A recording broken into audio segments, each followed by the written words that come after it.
So let's talk about Blancanieves, which is the last film that I saw. Also my favorite film of the festival.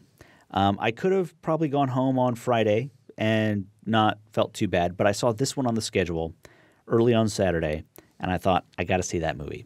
This is a silent film, black and white, about the Snow White myth, the Snow White tale. It's set in Spain in the early 1900s, and it has a bullfighting theme. Just like every other Snow White story. Yep. That's totally normal for Snow White. Disney totally went that direction. Yes. This film was so amazing. So amazing. I could not get enough of it. I was sad when it was over. I wanted to watch it again immediately. And what I loved most about it was just how much care clearly went into every frame of this film. It wasn't just like, the artist was, I thought, a great film, but they were making a silent film because they were making a movie about silent movies. And like that was just sort of a device they used. Like they had their characters talk, they had sound, it was like just this one character that was really sort of trapped in a silent movie. Mm-hmm. Blancanieves is a silent movie. Yeah.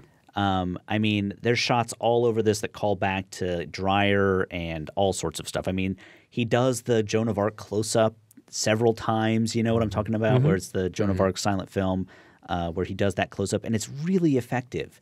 He really committed to the idea that we're making a silent movie, and we're going to do it.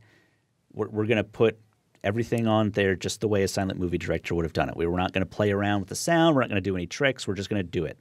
And it was just so carefully done and so lovingly made. I love this movie. Mm-hmm. Yeah, I probably didn't like it as much as you, but I did like it quite a bit, and I liked it more than The Artist, which I thought was fine.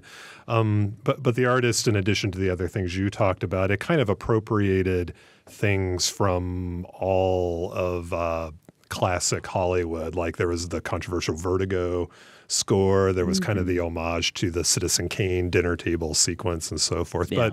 But this film, like you said, to me when I was watching it, excuse me, they had just like you said, that was kind of the mythology day. Friday was kind of the downer day. Yeah. Wednesday was sort of like dreams and memory, and then Friday kind of dealt with a lot of grim topics. And then it was still kind of melancholy in the end, but this kind of dealt with sort of a lot of the really potent mythological stories that you find in film. And yeah, I thought it was very good and very well done.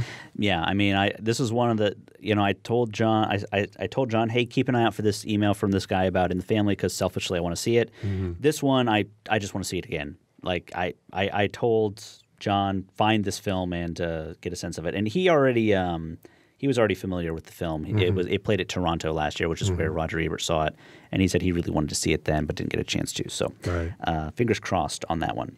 But A Place for Film is recorded at WFIU Studios in Bloomington, Indiana.